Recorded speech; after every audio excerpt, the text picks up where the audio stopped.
'cause tigers play too rough. Don't wanna be your lion. 'Cause lions ain't the kind you love enough. I just don't wanna be your teddy bear.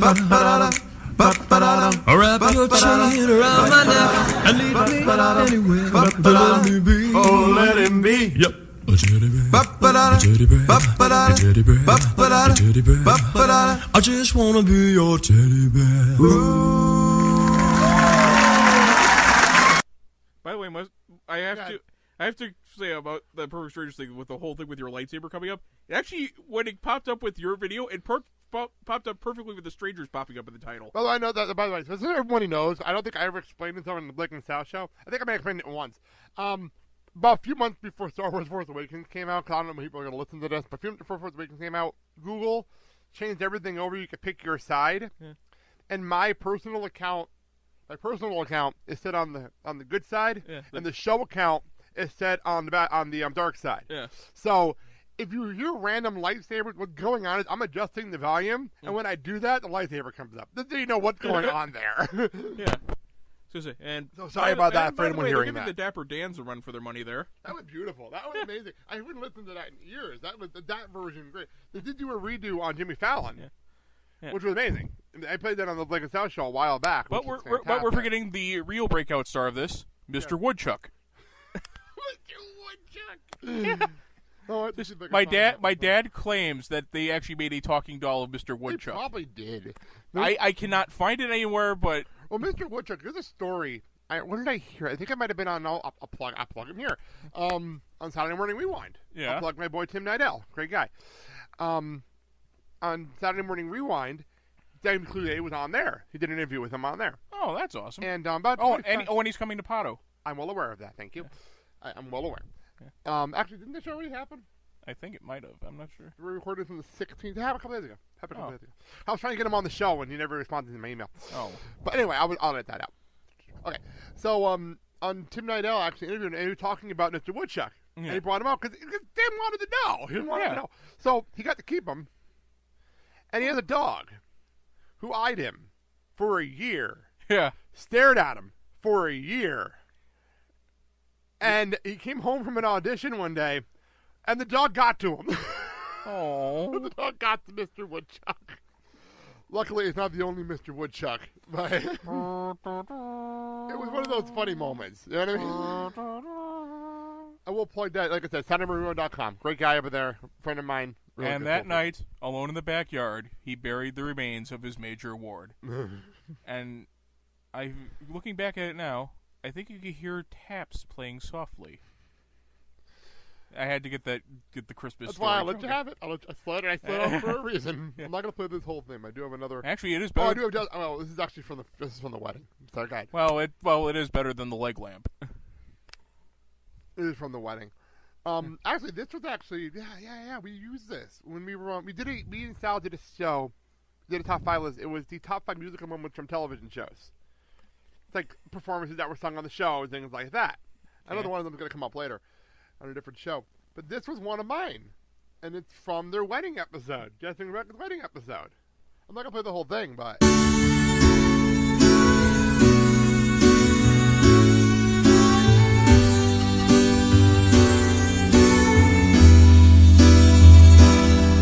If every word I said could make you laugh, I'd talk forever.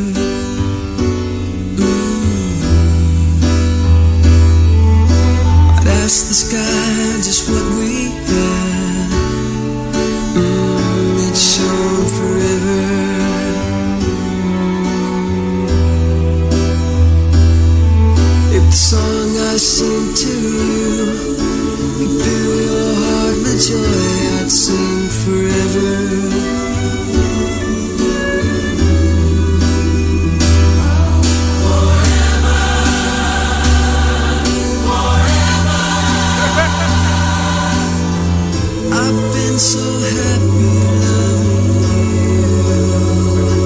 I'm like, where did you come from? Oh, it's amazing. I know. One of the better performances of all the whole show. Because it's their wedding.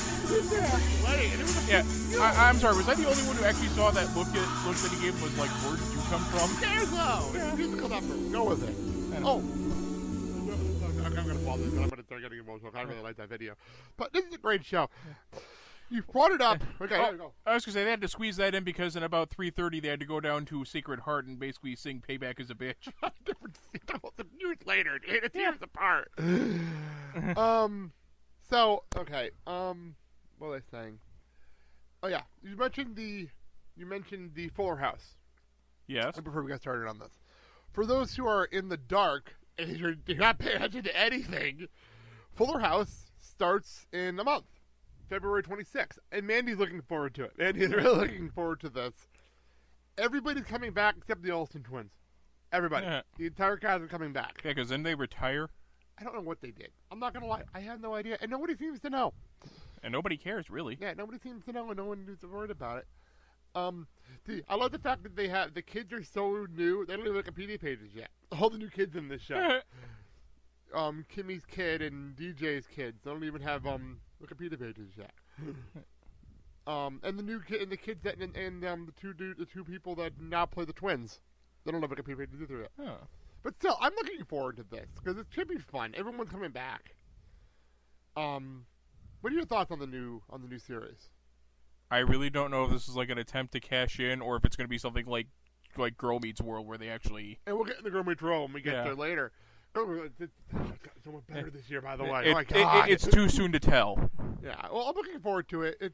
What I like about it, they are dropping 13 episodes right there on February 26th, much like they do for everything else. Because I'm personally watching Jessica Jones on Netflix. So, but we'll move on. And this is a show I don't remember this next one that well. I'm not gonna lie. I'm gonna punch up the theme song here because I wasn't prepared because we were doing we were doing all the Full House stuff then. Oh wait here I can actually. You do that while I do this. Okay, here I could do this. Do the last thing much better. That Mr. Woodchuck thing here. Go for it. With as much dignity as he can muster, Dave gathered up the sad remains of his shattered major award. Later that night, alone in the backyard, he buried it next to the garage. Now I could never be sure, but I thought that I heard the sound of taps being played gently. Now the question I have for you. Yeah. Did he bury him in a casket made of wood? Okay. You mean, did he bury him in a casket made of wood? Thank you. I couldn't do the voice. Thank you. I couldn't do the voice. I know it's not as good as his, but I couldn't do the voice. I couldn't do it. You're the master of voices. I couldn't do it. All right. Next up, I don't know this one nearly as well as the others, but apparently this was part of the T.G.I.F lineup in the first season. And is probably more famous now for a gag on Family Guy where it claims that he sat on his own nuts and fainted.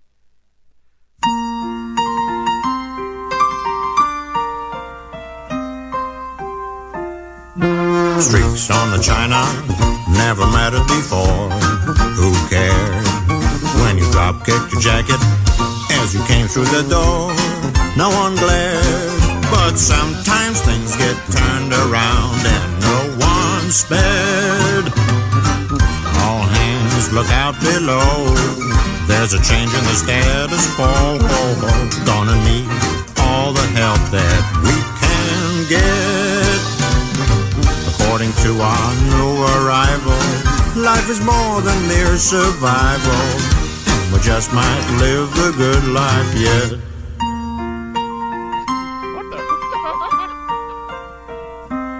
Oh God, it's skipping! The song's gonna start again! Okay, Mr. Belvedere, I don't know this show that well. I really don't. Do you?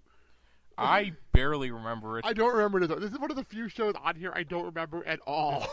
I do have a. You go ahead.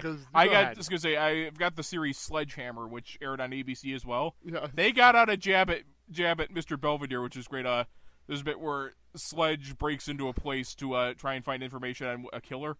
And he's caught by the janitor. He just goes, "No, hurry up and get out of here, because I want to get home in time to watch Mr. Belvedere." Well, someone has to. The show apparently. And as I say later, Bob Uecker was apparently furious by this and basically threw out an insult toward the creator of Sledgehammer. So in a future episode, they actually threw a even more vicious jab where someone had apparently died while watching TV. TV and Sledge says, I hate to think he went and died while watching Mr. Belvedere. That would be terrible.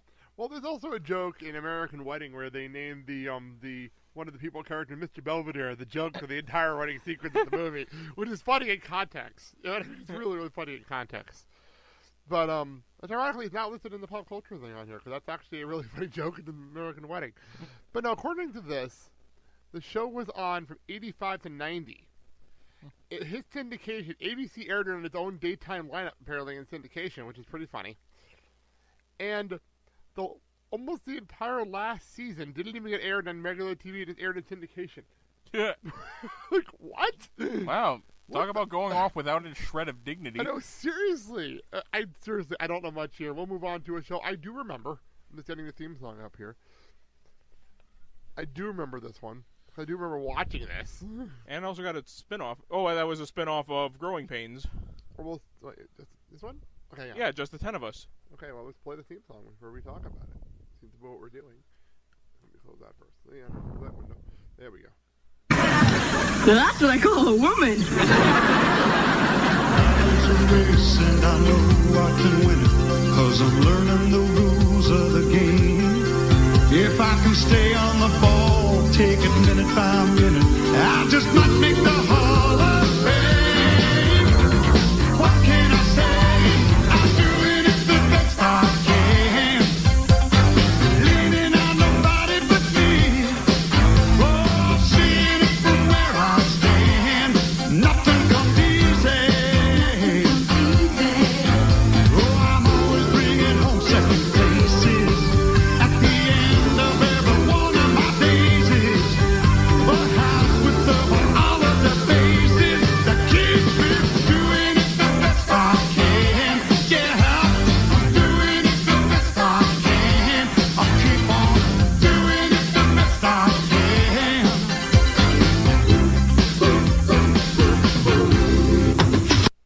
Can I say I love the fact that we live in a world where we can just find these theme songs anywhere? Yeah. I love it. Okay, sorry. So, just 10 of us. You said it was a Growing Pains spinoff. Go right ahead. Yeah, it was basically it's the high school coach coach that Mike had to deal with, Coach Lubbock. Oh yeah, I remember that guy. Yes, but I watched this season. I did watch this show near the end. I thought it was fun. It wasn't something I'd go out of my way to go find now. I mean, the fact that I found the theme song just now is pretty funny. I'm not gonna lie, because I haven't heard that theme song I think since the last time I watched the show in the freaking 90s. But no, I remember this show.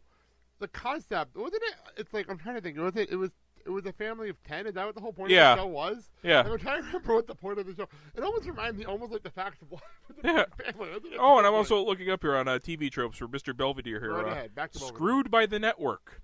Though whenever a top 30 hit it won its time slot many times, was brought back for a fourth season in 1987 due to fan protests, and even pummeled a formerly super popular competitor, the A-Team, on NBC. Interesting. Into submission here. But ABC would soon begin tinkering with their Friday night schedule by making sure it was dominated by Miller Boyette programs. Again in 1987 when they brought Full House in as the lead-in. Then a year later, in 1988, ABC moved Perfect Strangers to Friday nights, and finally, a year later, Mr. Belvedere got moved to Saturday nights to make way for Family Matters. I was going to say, only just the 10 of us remained by the end of the 1989-1990 television season. We're going next. So. Belvedere and just the 10 of us were canceled, and there were no more non-Miller Boyette shows on Friday nights for the time being. So it was basically network politics that screwed them both. Well, you just jumped ahead because now we're going to 89-90. Yeah. Because Perfect Strangers gets moved to the 9 o'clock slot in Milford Belvedere's spot. They didn't move to the 9 o'clock spot. Full House started the 8 o'clock slot. This is Eastern time, by the way, people. Central time for you, 7 o'clock. And then we added the show that was a spin-off that we mentioned earlier. That was a spin-off of Perfect Strangers. And probably one of my favorite shows of all time.